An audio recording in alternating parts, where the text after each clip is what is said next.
So with our pelvic floor anatomy, we know the importance of the diaphragm and how it works in sync with the pelvic floor. So posture is one thing. So if I'm in this position, my diaphragm and my pelvic floor are sitting like this.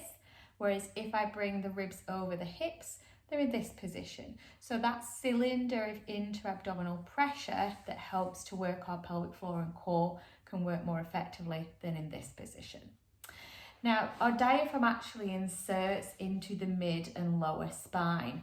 So if we are breathing ineffectively, or maybe we're stiff into this area through back pain, or maybe through nursing positions with young children, that can affect how that 360 approach of the diaphragm works. So it's important that we try and open up this space so again, we can open up our cylinder to work our pelvic floor. So firstly, I just want you to assess your breathing, and you're going to place one hand on the front of the abdomen and one hand at the back. So as I do that now, I'm going to breathe in and out. So for that 360 space, I should be feeling an even expansion of the diaphragm.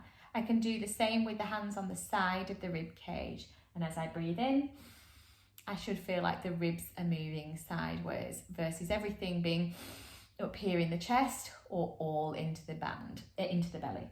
So we want this 360 motion. Now you might feel a little stiff into that space and feel like you can't evenly open up the back. So let's try a couple of exercises that can help.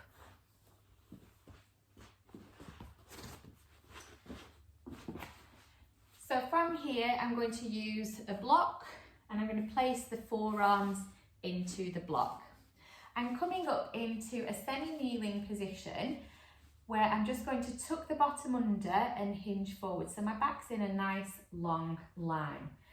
As I exhale, I'm going to push the block and my elbows up and forwards. Now that I'm in that position, I've got this big stretch across that space of the rib cage. So exhale, send the ribs up and forwards, and then I'm going to breathe here across the back of the body. Breathing in through the nose, feeling the ribs expand, and exhaling. I might find that I can push the block a little further forwards.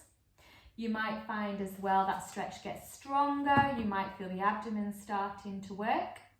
And in this position, we can also start to add our pelvic floor lift here. So breathing into the back of that diaphragm, and then exhale, engaging up through the pelvic floor, feeling that zip from back to front and all the way up into the abdomen.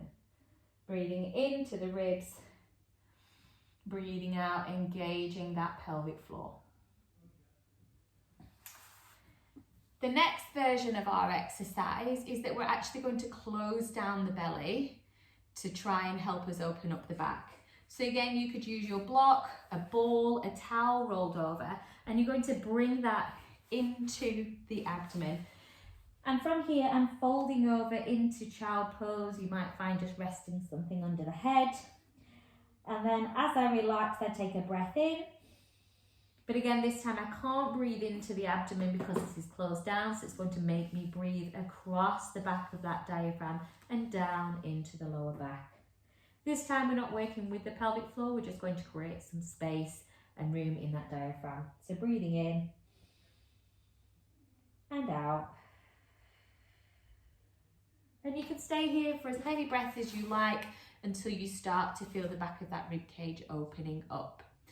From there, hopefully you'll find that posture is more naturally relaxed, and we can then start to build on that intra-abdominal pressure of our synergy between the diaphragm and the pelvic floor.